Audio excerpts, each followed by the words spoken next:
Então, minha gente, hoje nós vamos estar dando início, dar uma breve introdução sobre o Apocalipse de São João, estudo das Sagradas Escrituras, que é algo muito importante. Desde Pio XII, ele vem incentivando, tanto estudos, mas não estudo, digamos assim, com sua própria mente, com sua própria cabeça, mas o estudo à luz da doutrina, à luz do magistério e principalmente à luz da tradição. Então, dando de um aparato geral para a Bíblia, digamos assim, antes de chegarmos no próprio livro do Apocalipse, nós devemos entender que Bíblia ou Sagrada Escritura, que é a mesma coisa, é um conjunto de livros escritos por inspiração do Divino Espírito Santo, que tem a Deus por autor, e como tais foram entregues à Santa Igreja. Ou seja, fora dela não há Bíblia, não há, digamos assim, não há escritura, não há revelação. E a que determina é somente a Santa Igreja Católica. É a que determina a questão dos livros inspirados. Essa coleção é constituída por 73 livros escritos por vários hagiógrafos através de 16 séculos. E dos originais, parte da Bíblia é em hebraico, parte em aramaico e parte em koiné, que, para quem não sabe, é o grego antigo. A nossa tradução, eu estou aqui com duas aqui comigo, ambas feitas pelo padre Mato Soares, uma de 1927 e outra ali pouco tempo depois, ali para década de 50, das quais as traduções são muito boas. A diferença de uma para outra assim, não é tão grande, digamos assim. Uma foi publicada pela Editora Realeza e a outra publicada pela Eclésia, aonde nenhuma o padre Matos se ateve somente à tradução da Vulgata Sisto Clementina, somente nela, e na tradução mais recente, na última tradução da qual ele se dedicou, quando houve aspectos do livro da qual causou dúvidas a ele, ele foi diretamente aos originais, que também foi um pedido do Santo Padre, o Papa Pio XII, para que quem fosse traduzir a Sagrada Escritura se atesse muito aos escritos originais. E assim, Padre Mato Soares o fez. Mas a nossa tradução latina, que é a qual temos, e a qual é utilizada também na liturgia da Santa Missa, ela foi considerada e declarada autêntica pela Santa Igreja no decreto Canonicis Scripturis, de 4 de abril de 1546, na quarta sessão do Concílio de Trento. Ou seja, devido ali à revolta protestante, a Revolução Protestante, houve-se muita dúvida no orbe, houve-se muita dúvida a respeito dos livros inspirados ou não. E a Igreja, reafirmando outros concílios anteriores, mas principalmente no Concílio de Trento, no ano de 1546, foi decretado que a tradução feita por São Jerônimo, dos 73 livros, é de fato a única e autêntica tradução da Sagrada Escritura. A constituição interna da Sagrada Escritura, ela consiste, no caso da inspiração divina, entregue à Igreja, como eu havia dito, e indica a formalidade pela qual se tornam fonte da revelação. O que isso quer dizer? Que qualquer livro fora disso não é livro inspirado. Então já vamos eliminar aqui vários, dentre eles o livro Mórmon, que se dizem ser inspirado, mas não tem inspiração coisa nenhuma. A divisão didático-prática da Sagrada Escritura que nós temos hoje em dia, muitos de nós temos aí uma Bíblia em casa e tudo mais, ela foi escrita de uma maneira corrida. Ela não é colocada nos originais divididos em capítulo e em versículo. Foi um cardeal chamado Estevão Langton, arcebispo de Cantuária, que em 1214, para facilitar os estudos da Sagrada Escritura, ele que dava aula na Universidade de Paris, né, ele era professor catedrático da Universidade de Paris, ele pede para que sejam colocados ali e para que fossem divididos em capítulo e em versículo. Ou seja, o que nós temos hoje em dia em nossas mãos, ali toda de uma maneira didática, foi colocado nesse tempo. Pois bem, entrando no próprio livro do Apocalipse, o próprio nome do livro vem do grego apocalyptiken, isto é, quer dizer o quê? Revelar, ou seja, tirar o véu. O que quer dizer isso, tirar o véu? É como que se algo, podemos dizer assim, é algo que já existia, é algo que já estava ali na divina providência, ali na mente de Deus, e Deus somente ele tira o véu daquilo. Ele só põe a mostra, ele só põe ao autor. Ocorre, essa palavra, revelação, ela ocorre 18 vezes no Novo Testamento. E já antes da aparição desse presente livro do Apocalipse, era tido como uma palavra cristã consagrada, empregada para designar a revelação de uma coisa que Deus conserva até então envolto de um véu. Em particular, a manifestação de Cristo como Senhor juiz e supremo. Assim, São Paulo escreve aos Gálatas, no capítulo 1, versículo 11, que o evangelho evangelizado por mim não é segundo o homem, mas por uma apocalipse de Jesus Cristo, ou seja, por uma revelação de Jesus Cristo. Aos Coríntios, o mesmo São Paulo escreve, no capítulo 2, do versículo 1 ao 4, que ele diz: chego às visões e às apocalipses do Senhor. E referente como há 14 anos atrás, ele foi arrebatado até o terceiro céu e transportado ao paraíso. Aí ele diz, em Romanos 16, 25, ouviu palavras inefáveis que não é lícito ao homem repetir.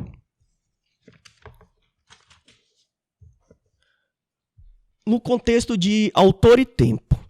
Logo no capítulo 1, a partir do versículo 1, em conformidade ao título do Apocalipse, e com a tradição da igreja nos primeiros séculos, foi o próprio apóstolo São João que o escreveu, quem compôs esse livro, tendo escrito nos últimos anos de sua longa vida. De um contexto histórico, né, que traz a questão de autoridade, que de fato é revelação, ele se encontra num momento preso na ilha de Patmos, já caminhando para o fim de sua vida, no reinado de Domiciano, que se deu por volta ali do ano 81 ao ano 96. Portanto, ele escreveu por volta ali do ano 94, 95, quando ele esteve exilado nessa mesma ilha de Patmos. No caso, isso vai refutar alguns grupos de hereges, entre eles os álogos, que foram um grupo de montanistas exaltados, que eles, além de várias outras teses, eles levantaram negando que o autor de tal livro foi de fato o apóstolo João. Mas o próprio texto, no capítulo 1, versículo 1 e 2, afirma como autor sendo o próprio João, que vou fazer até a leitura aqui. Apocalipse, capítulo 1, versículo 1. Revelação de Jesus Cristo, que Deus lhe deu para descobrir aos seus servos as coisas que em breve devem acontecer, e que ele manifestou enviando-as por meio de seu anjo ao seu servo João. Então aqui já está colocado, já está afirmado pelo próprio autor que de fato é João. Alguns dizem que é um outro João, um pseudo-João. Alguns dizem que foi um discípulo de João, mas isso não existe. Não é à toa que, para se estudar a Sagrada Escritura, um dos primeiros aspectos, né, claro que temos ali a questão do simbolismo, em algumas passagens se tem a questão de parábola, alegoria, que não se dá para usar muito a questão alegórica, fica até muito perigoso, né, a compreensão da Escritura, mas o principal sentido que a igreja nos orienta é o sentido literal. Primeiro vai no literal. E segundo, você vai ali na questão do simbolismo, mas só que, volto a dizer, sempre com iluminação da tradição, do magistério, dos principais pilares da igreja. E podemos dividir esse livro do Apocalipse na questão, podemos colocar ele assim em duas partes, digamos assim. A primeira parte, que vai ali do capítulo 1 até o 10º capítulo, nós colocamos ela num contexto de histórico escatológico, ou seja, partindo da história, digamos assim, para a própria escatologia. Como na segunda parte, do capítulo 11 até o último capítulo, dali do capítulo 20, podemos colocar como de uma visão escatológico-histórica, ou seja, partindo ali do fim dos tempos para a questão histórica da própria humanidade, da própria história da salvação, da própria história da igreja. E podemos colocar assim, vou aqui citar que quem dá uma interpretação muito boa, dá ali um estudo muito aprofundado, está aqui Apocalipse de São João, padre Leonardo Castellani, cujo autor, um grande intelectual argentino, que viveu no século XX, e onde ele traz muita referência a respeito tanto da patrística, né, dos padres da igreja, como de uma maneira geral, para que seja interpretado o livro do Apocalipse de um monge alemão venerável, chamado Bartolomeu Hanshauser, onde ele foi um grande profeta, né, reconhecido também, das quais suas profecias de fato se aplicou na história da igreja, na história da salvação. E ele faz uma divisão dos seguintes pontos, onde ele traz ali, de primeiro, as mensagens às 7 igrejas, ali capítulo 2 e capítulo 3, onde ele traz a visão do livro e do cordeiro, onde ele traz a visão dos 7 selos, a assinalação dos eleitos, visão das 7 tubas, visão do livro devorado, visão da medição do templo, visão das 2 testemunhas, visão da 7ª tuba, visão da mulher coroada. E na segunda parte, que é a escatológica histórica, ele traz a visão das 2 bestas, visão das virgens e o cordeiro, visão do evangelho eterno, visão do ceifador sangrento, visão das 7 taças, visão da grande rameira, visão do juízo da Babilônia, visão do reino milenário, que é onde aqui mais para frente nós vamos estar adentrando um pouco nesse tema aí tão espinhoso, né?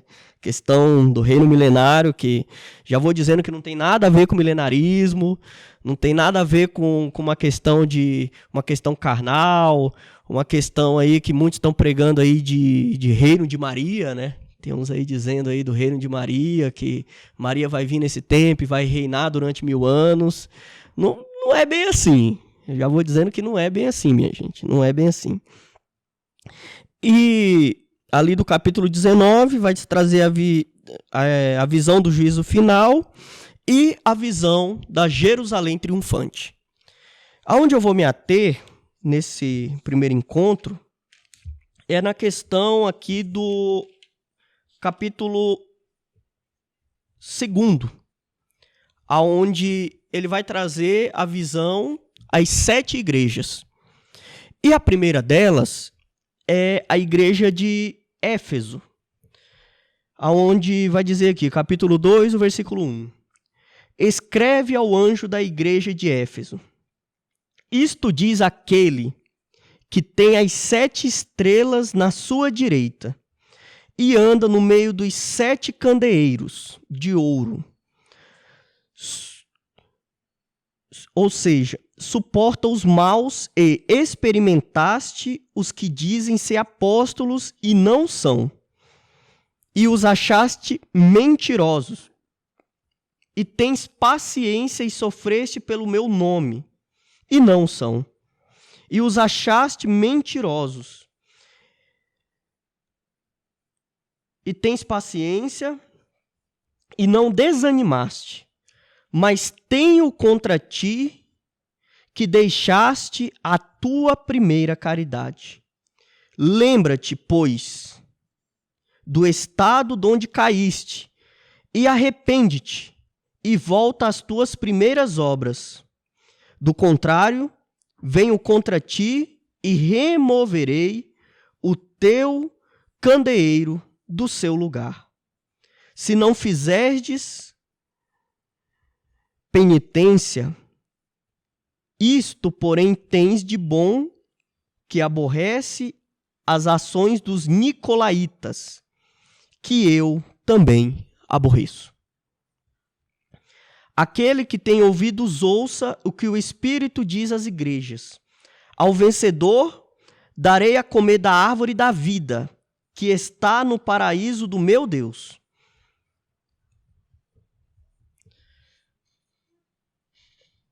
O que nosso Senhor aqui está dizendo, né? O que nosso Senhor aqui está trazendo? De fato, essa primeira mensagem, essa primeira carta à igreja, ela vai nos trazer uma questão que Éfeso significa ímpeto. E segundo outro que trago como referência também, que é o cardeal Bilot, onde tem um livro do Instituto Santo Atanásio aqui publicado, que se chama Parousia. Pode entrar lá no site da loja, adquira um exemplar, excelente também. Mas segundo Bilot, representa a primeira idade da igreja, ou seja, da idade apostólica até Nero. O que isso quer dizer? Os primeiros cristãos, a igreja primitiva, após a ascensão de nosso Senhor Jesus Cristo, após Pentecostes, olha só. Já estão trazendo aqui, estão trazendo o livrinho aqui, obrigado. Olha aqui, gente, ó, isso aqui é o Parousia, adquiram, livro muito bom também, Cardeal Bilot. Cardeal Bilot, ele foi grande influente, foi também professor da Gregoriana de Roma, foi um padre jesuíta, e ele foi professor do padre Castellani, onde também ele se ateve muito à questão da parousia, segunda vinda de Nosso Senhor, fim dos tempos e etc. Mas assim, essa primeira igreja, que é a igreja de Éfeso, ela representa a primeira idade da igreja, ou seja, a idade ali dos apóstolos até Nero, até de fato o início da perseguição.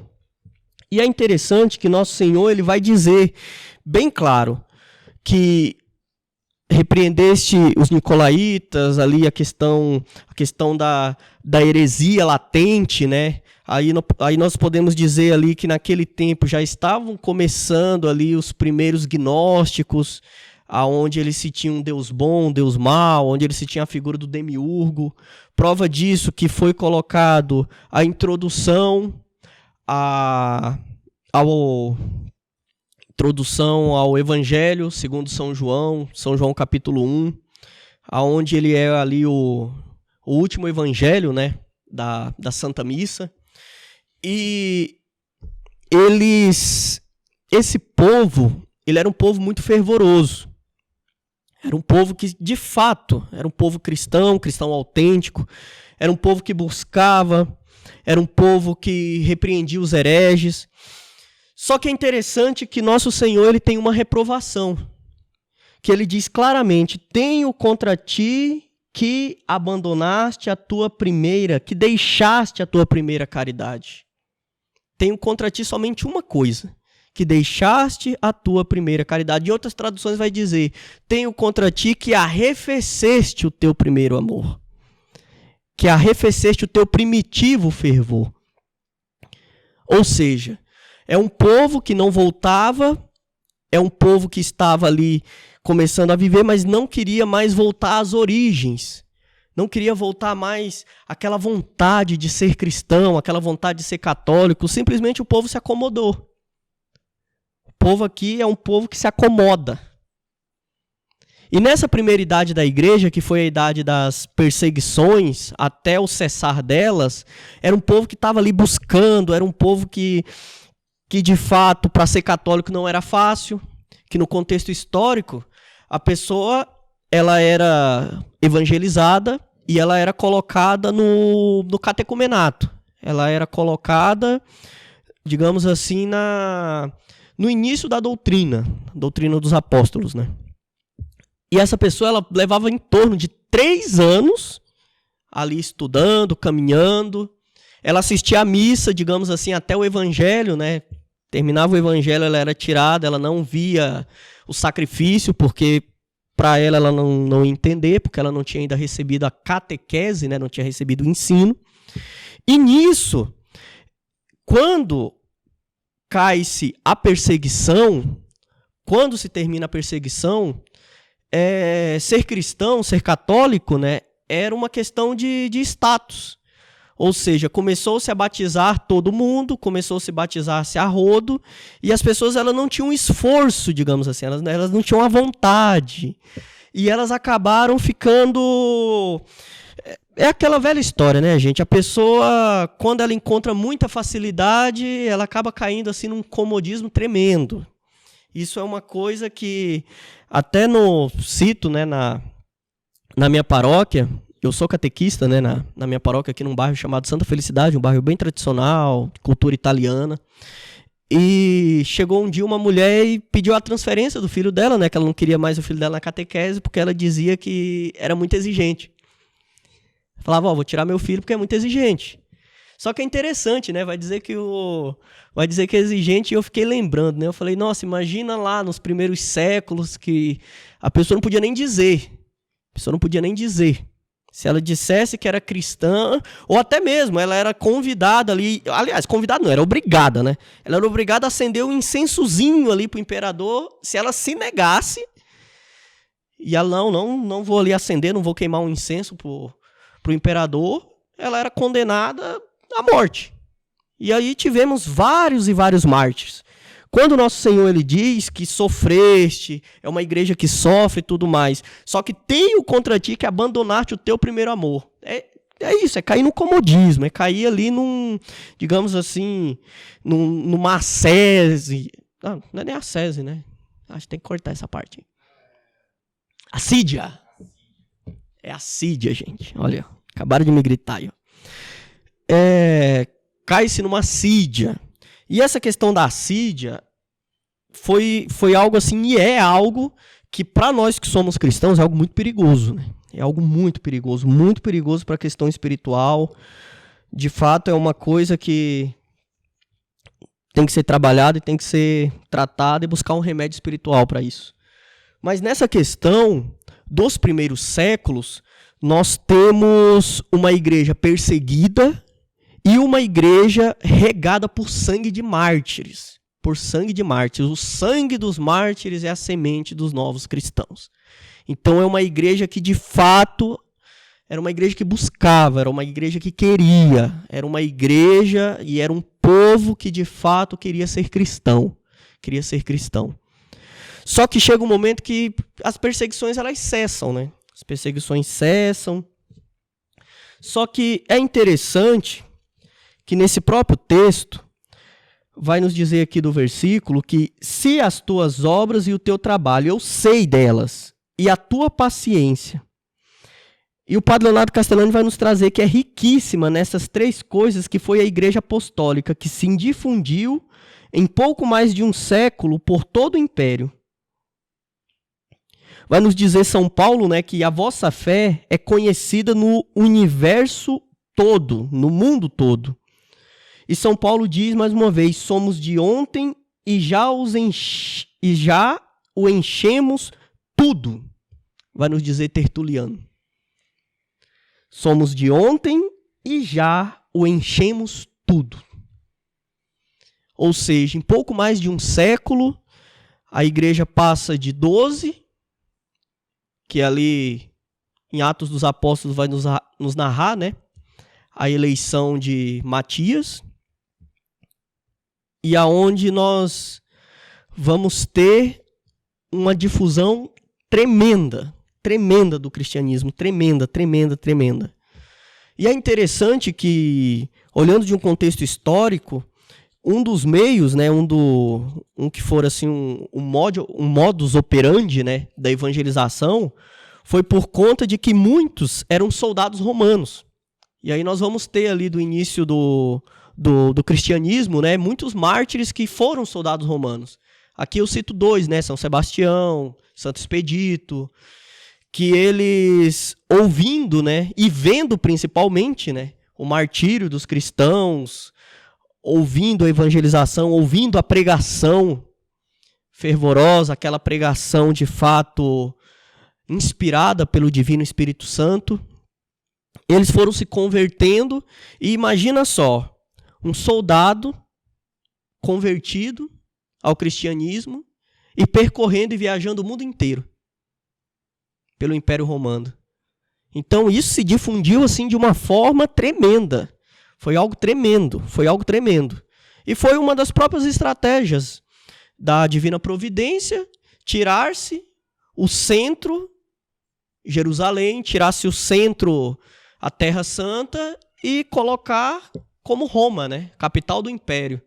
Não tinha maneira melhor de se difundir o Evangelho. Não se tinha maneira melhor.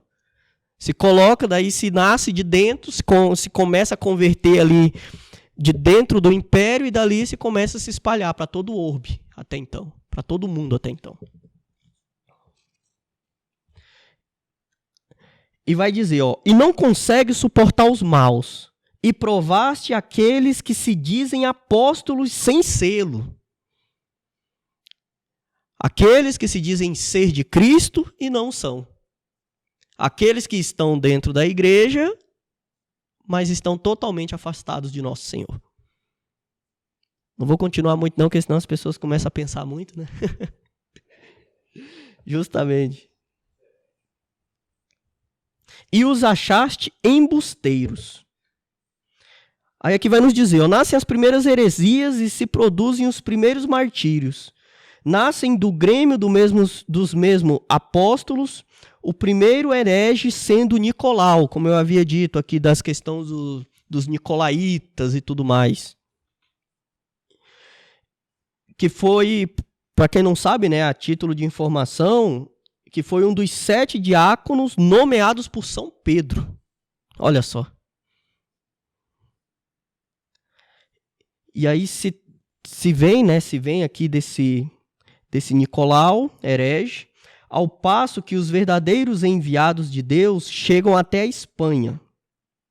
No caso, São Tiago, São Paulo, Abissínia, para quem não sabe, Felipe, Pérsia, Bartolomeu, e ainda as Índias Orientais, que por tradição chegou São Tomé. Também hoje em dia, há quem se dizem apóstolos sem selo. E sempre vai ter. Sempre vai ter. Sempre vai ter. Sempre vai ter. Sempre vai ter.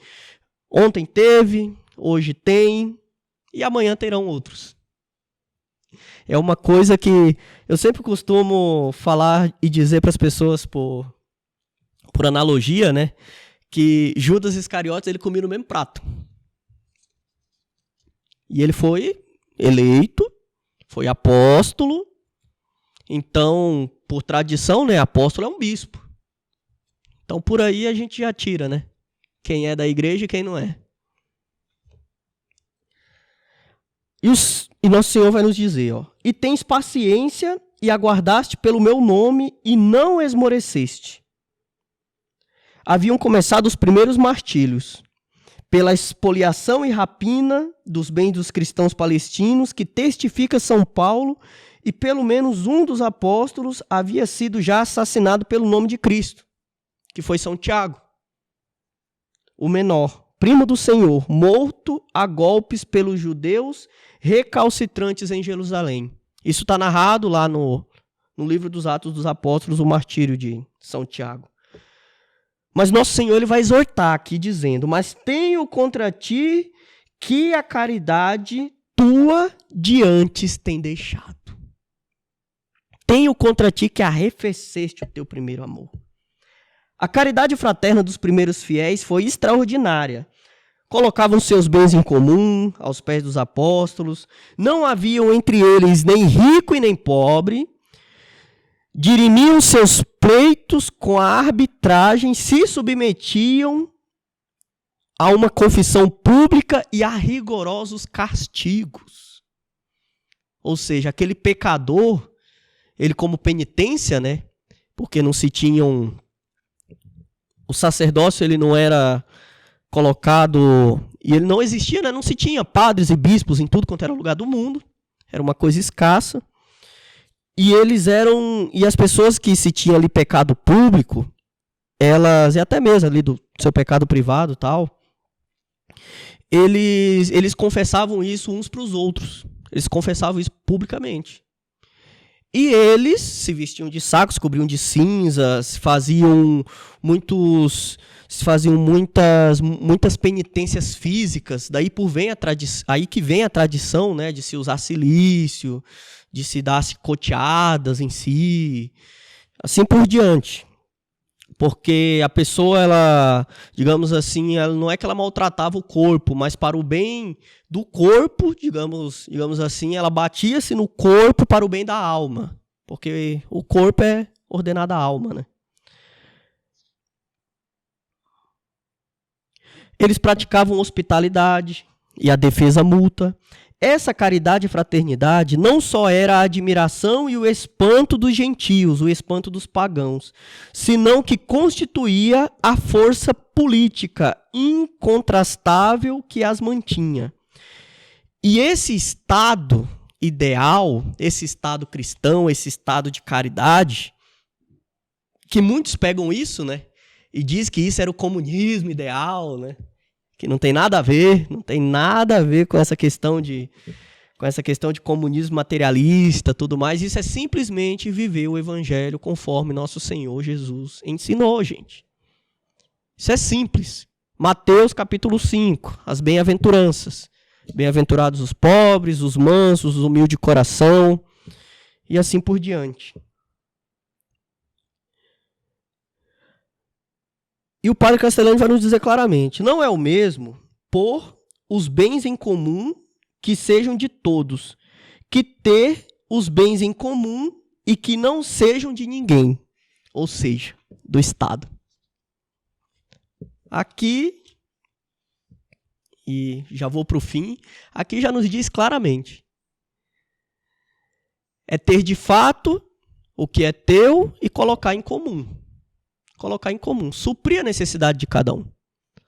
Para aqueles que já viveram em comunidade, e posso contar uma experiência da qual eu me dediquei durante um ano, a gente recebia, nós íamos fazer evangelização nos lugares e tal, e sempre uma pessoa ou outra, ela dava uma esmola, né? Ela dava um espólio, ela dava ali, às vezes a gente saía para um grupo de oração, às vezes dar uma formação, fazer uma pregação, e eles davam uma espórtula ou algo do tipo.